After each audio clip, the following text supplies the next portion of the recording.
Welcome back to another video. Today I'm going to be talking about the future of the Republican Party and why America First is the future of the party, why the old Bush-McCain party is dead and the Republican Party is now the party of America First, and it is Trump's party. How the party can move forward and how it should be looking to move forward if it first of all wants to win elections and second of all wants to do what's right for the country, for the people, and for America and its cultural values as a whole.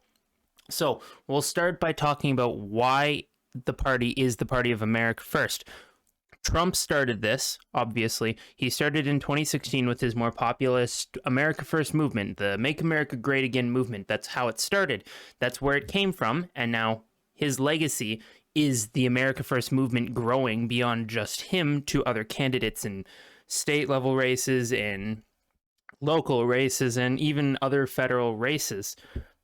Trump's legacy is America First. It is conservatism revived, and it is the populist agenda of nationalism, protectionism, and putting Americans first over the desires of the global elites, over the benefit of other foreign nations at the detriment of America.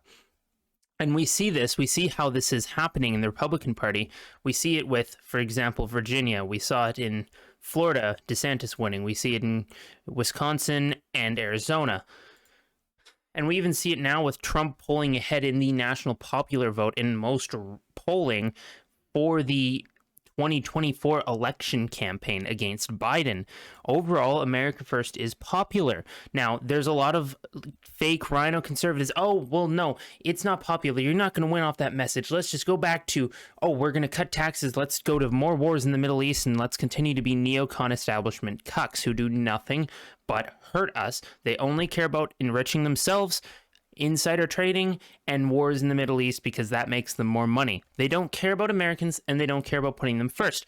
And proof that America First policy is popular is, most importantly, Governor Glenn Youngkin, who won in 2021 in the state of Virginia, campaigning on conservative America First nationalistic and pro-family policy instead of wasting his time only talking about tax cuts and cutting government spending. I agree. Those are important issues to some extent, but they're not as important and they're not the future. They're not what Republicans need to do if they want to win elections.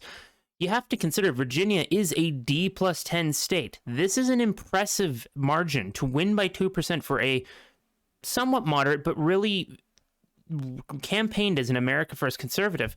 He was failing when he was campaigning more like a neocon, and when he moved over to this more America First, more conservative agenda, he actually started to do better. That's because that is popular. The pro-family type policy is what is popular with the average Americans, especially parents. That is a very, very big issue. And we even see this with Florida. Florida, Trump endorsed DeSantis in 2018. DeSantis won by a very thin margin.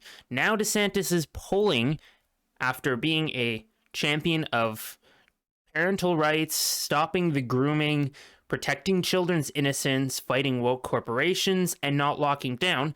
He's popular because of his policy, not because, oh, well, he did tax cuts and he has a balanced budget. No, he's popular because he pushed social and cultural conservative values forward. He fought the culture war and he used government power to do it effectively, which is something conservatives need to be doing more. And this is why DeSantis is so popular, and it's why Florida has shifted so fast to the right from being a swing state that barely won for either candidate in any presidential election for 20 years by a couple points. Now the state is shifting towards lean, likely, maybe even safe territory in the next 8 to 10 years.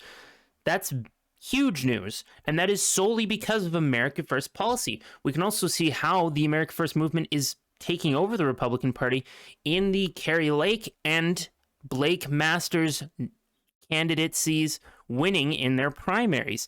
They beat fake Republicans like Brnovich and Lamont, and especially Karen Taylor Robson, and we even saw it in the governor primary for Wisconsin. Tim Michels, a businessman, a Trump-endorsed candidate, after the FBI raid, beat Rebecca Kleefisch by about 5.2 points. Yeah, 5.2 points. That is a very large margin when he was only polling about one ahead. And there was many who said he would lose. This is huge. This is because this more conservative ideology is quite popular. Average Americans don't want the government indoctrinating their children with deluded ideas that they're old enough at the age of 5 to consent to life-changing, drastic, dangerous medical procedures that only encourage the issue, not help treat it. And often encourage the issue on people who don't actually have this issue.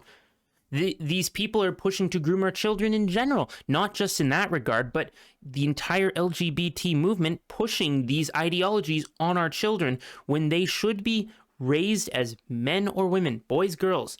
Let them live innocent lives. And this policy is popular with most Americans. And that's why candidates that campaign on that instead of, oh, well, economic this, economic that, and Biden did this bad. No, you need to campaign on what's popular if the Republican Party wants to win.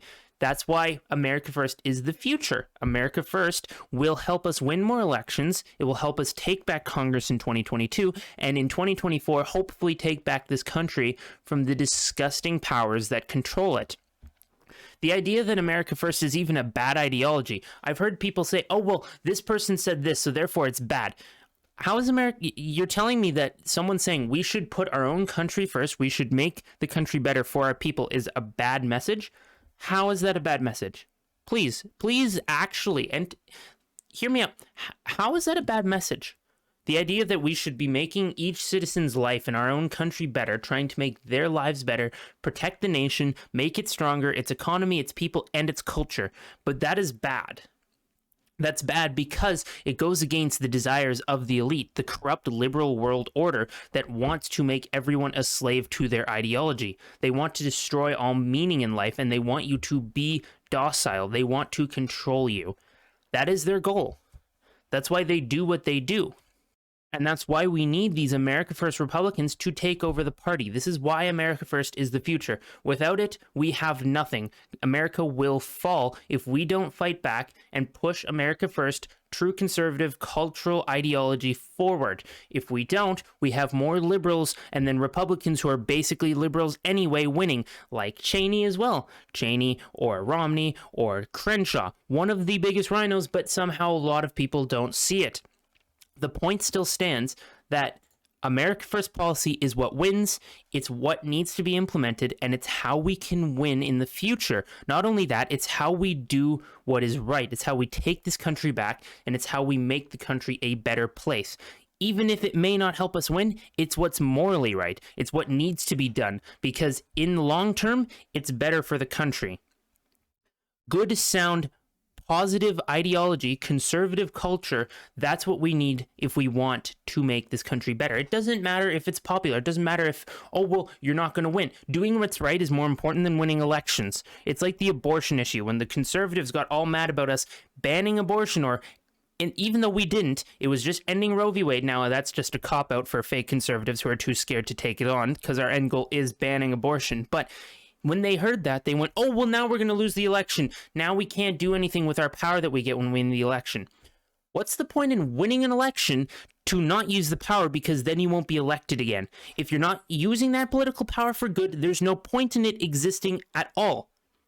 If you're not using it for good, it is pointless. And that's the issue with the Republican establishment. And that's, again, why we need America First. And it's why America First has slowly taken over the party, despite all the opposition from the establishment, the globalists, the left, the Democrats, and the media.